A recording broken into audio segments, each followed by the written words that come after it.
An epic battle at the Bridge, and Arsenal missed the chance to move 7 points clear at the top of the Premier League. Mikel Arteta's team could only draw 1-1 with Chelsea despite playing all of the second half against 10 men.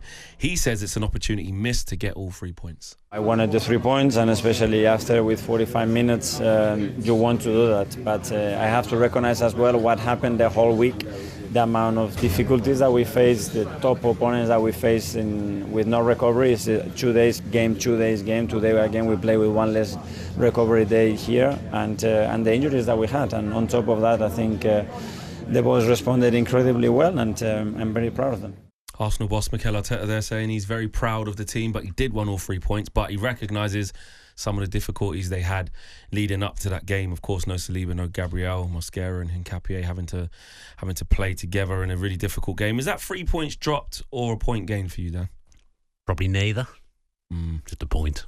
I don't think it's a bad result at all. I think Chelsea still played well. Chelsea are pretty well versed at going down to 10 men. They must have started training for it. It happens so often now to the football club. But I thought it was an absorbing game without being like a massively entertaining football match. It was end to end at times. Still, even with 10 men, I think Chelsea could have nicked it. I think if Tim Brandt headed the ball away from Gyökeres, Arsenal might have gone on to win that game. I think you're right to call out the centre-backs missing. Maybe if the centre-backs are both there and Arsenal are playing against 10 men, maybe they go forward a little bit more. I think they probably had half an eye on the fact it was an untested centre-back pairing that hadn't played together before. They lost Calafiori as well, didn't they? Lewis Skelly came into the game. So 3 out of the 4 back 4 were not the regular back 4. So all in all, I think everyone's probably happy with that. But I don't think it was a point gained or a point lost, really. I would say it's a point gained by Arsenal in the end, which they shouldn't have been in that position, personally. I think that I expected to see more from Arsenal. Why, though? Because in those kind of big games, it has been, this isn't a dig at all. Yeah. Safety first. Yeah, safety first. But the reason why I expected to see more was the energy from a lot of Arsenal fans going into it. You know, we're the best team in Europe. We've just beat Bayern Munich, you know, and Chelsea, you're next. You know, this, that and the other. Now, I know, listen, the 11 players on the pitch may not think like that. Mikel Arteta may not think like that. But I'm just thinking from an outsider perspective. And playing against 10 men, 1 goal should have been enough for Arsenal to win that game. It shouldn't have been a position. They shouldn't have been in a position whereby Mikel Merino's goal that he did score was one to rescue a point, in my opinion. No. Playing against 10 men and being undone by a set piece is poor from Arsenal. And I think that they had an opportunity there to put Chelsea out of sight. Didn't quite take it. I do take the point though of, listen, if you can't get the win, make sure you don't lose. And in the grand scheme of everything for the season, doesn't really change how much work they got to put in and how consistent they have to be. So I take that. But Chelsea will be fuming though at the fact that, you know, they played really, really well. And let's talk about Moises Caicedo, because I went in on him afterwards saying I called it, you know, a stupid, idiotic decision, even if it was red mist or a split second or whatever you want to call it. But I think it was really bad from him, because this doesn't mean that I don't think he's a top player. I don't think he's world class, because he absolutely is all of those things, and he's been arguably Chelsea's best player, right, this season, and you know, in general. But it was stupid what he did, and the fact that he stayed on the floor rolling around pretending, that's what it was, feigning injury to pretend he was injured and con us like we're gonna, and con the referee and con everybody else to distract from a way that he's just put a really poor challenge in. And I saw Daniel Sturridge in comms and Theo Walcott sort of saying, at halftime, re-refereeing the game, and when you slow it down, it looks bad. No, that actually is what VAR's for. Anthony Taylor made a clear and obvious error to not give a red card for a very dangerous tackle. When you see it back, he could have snapped his ankle off. It's a disgusting tackle. It really is. And Caicedo was basically too charged up, too amped up, probably buying into a little bit of the hard man image to prove I'm better than Rice, I'm the best, I'm this, I'm that. And he got it wrong, and it cost his team, because with 11 men, Chelsea were dominating. Yeah, I think I'm not going to go in too hard on him for the theatrics, because I don't think he's the only footballer in the world that would behave It doesn't make it right. I'm not saying it's right. He's supposed to be the hard man. He's running around kicking people, going for people, saying you're at the bridge. And then he does that and he's rolling around like a baby. But then if he ends up staying on the pitch because of it, everyone's saying, "Oh, these are the little bits of I can't remember what the old term was. We used to say England didn't have enough. The dark arts. This is the dark arts. This is what you have to do. It wasn't dark arts. It was stupid. To be a successful team. It was bright arts because everybody saw it. He got sent off. Despite, I mean, there might be the odd VAR oversight, but it's very difficult to con now. Because VAR sees what you're doing. So he's done it, fine. I'm not going to go in on him. The tackle's not great. It's a red card all day for me. It's an awful tackle. I think Chelsea fans saying he slipped over or he did that. It's 2 feet. It's a red card. Tackle. Chelsea have got a problem with red cards when you've got as many as they've got so far this season and at the tail end of last season. It's a massive problem that at some point will cost them. It's cost them games already. I think back to the game at Old Trafford, different type of red card, but Sanchez has got sent off and they've not responded well to that, and it's cost them the game. Fortunately for them, on this occasion, they got it right and they responded well to the way the game went and what happened to them. Yeah, I thought they were excellent, and Reece James, wow, what a performance from him. And I'm so pleased for him because he's been like blighted with injury for so long. We've never really got to see the real Reece James for long enough. But that type of performance in central midfield as well, as the captain, it just had everything. He was hunting people down, brilliant in possession, nice switches of play, winning fouls, fitter, faster, stronger than anyone else on the pitch. And to see him reach that level of performance when you see how his career's been, at some points I was really worried for him of like, can he sustain this? He's had a lot of big injuries for such a young, promising top footballer, and you can't be anything but elated for him to see him put in a performance like that. The only question mark over him as a player is the injury record, his durability. That's the only thing you can question with him.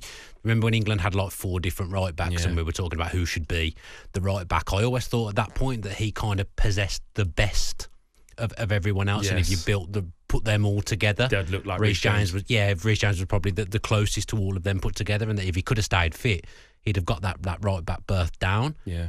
Interestingly, now I wonder, Thomas Tuchel watching that game, he must be thinking, actually, he's a genuine option for central midfield here. I know Elliot Anderson's got the shirt at the moment, and he's been absolutely brilliant, Elliot Anderson, but he hasn't been tested in a really big game, and that's not his fault. It's just the way the fixtures have come. But I'd be worried about him in a big game just because we've never seen him play there before. Reece James won a Champions You've now League. got this Rolls Royce that can play in midfield, that's played on the biggest occasion for years.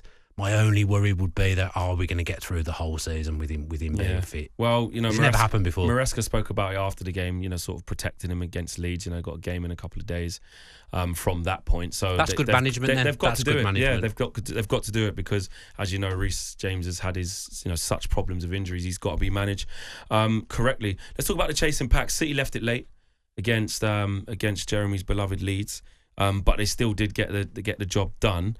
We'll get stuck into them a bit more later, but positive for them. They gained 2 points on Arsenal. Yeah, a bit of a strange collapse, wasn't it? It was 2-0 up. 2-0 up, and when they go 1-0 up early doors, you think, oh dear, Leeds are in for it here. Haaland had a real off day where it wasn't even an off day, just wasn't really involved in the game, was he? Haaland at all. Good to see Foden back on form. You still always just felt when it was 2-2, and the stoppage time goes up, you think they'll score a goal here, won't they? And they did. And they're obviously, they're in the race, but I can't see them winning this City. There's still flaws there. I still Who's think they're easy to get at. Them or at. Chelsea? That's a good question, Flex. Thank you. We don't often get one of them on the I told show. you I'm 38. That's all changed.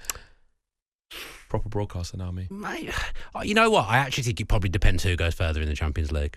I don't think there's much in it because I think Chelsea have got fundamental flaws in there as well with the goalkeeper and the defence situation as well. I think it's probably close. I think much will depend on how the season goes, who's progressing further in the Champions League. But a good win for City because Leeds got themselves back into the game with, I thought when they took the pace off in the second half and made the 2 subs, I thought, what's he done that for, Daniel Farke? But actually the more robustness of the players he brought on did work well, and City were in trouble until they had their tactical break. But once the stoppage time goes up, you just know they're going to score. Liverpool finally got a win in the Premier League against a really poor West Ham side, let's be honest. But a win is a win. Isak off the mark as well.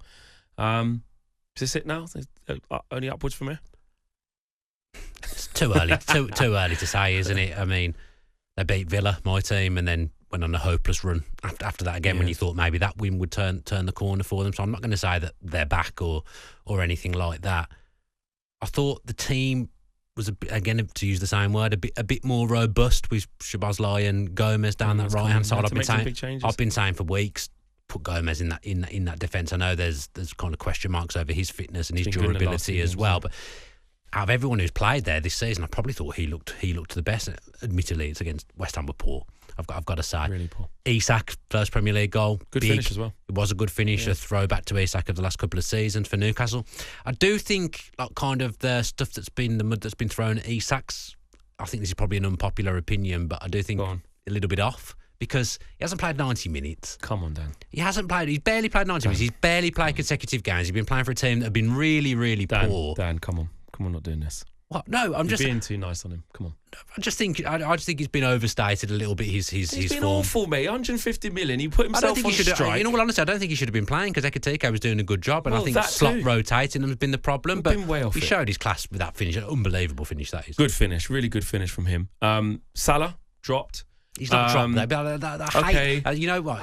Rest it. Do you want to? What is this Liverpool loving? Do you want to just find a excuse? I'm not a Liverpool fan. I'm a Villa fan. He was dropped from the starting lineup. He wasn't. There's almost not. So what was he then? There's no such thing as been dropped nowadays. Oh well, yes, but there is. There's so many games. You pick different teams for you. You've just said a second ago about Chelsea, all the games. Horses for courses, different teams for different occasions. Then Liverpool do it, and you're saying that someone's been dropped. He'll play midweek. Sorry, am I talking to Dan, the Liverpool fan, or Dan, the Aston Villa fan? Dan, the football fan. Oh, come on. So Mo Salah, by his standards, how good he is. His turn to miss a game. It's his turn to miss a game. Well, he hasn't missed one since April. I remember Klopp putting him on the bench. So it's not normal, is it? This is not normal. You're acting like Mo Salah's part of this little sort of clique in Liverpool that just gets rotated. He's not a rotation player. It's Mo Salah. If he doesn't play the next one, then we can have this conversation. No, it's one game. Wait, hold on a minute. I'm not saying he's going to get dropped again. I'm just saying that he was dropped. He was. He's rotated out. He was. Okay, Mo Salah rotated out. Yeah. Is that a hint or a peek behind the curtain into the next period for him where he will get rotated more than he used to, or dropped more than he used to, or it means nothing? He just got rested for a game because he was tired. I think it's a peek into. Do you know why he was dropped? Because he wasn't been playing well enough. You know what he did against PSV? No, none of them have played well. Come on.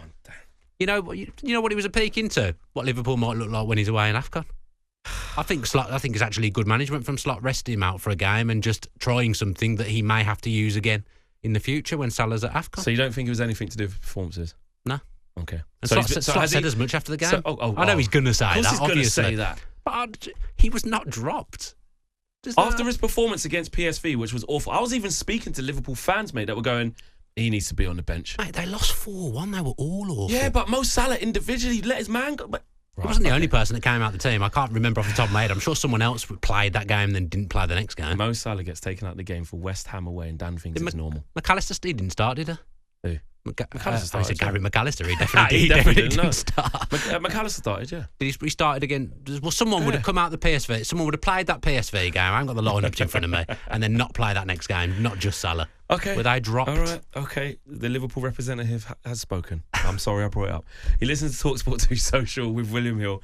18+, gambleaware.org.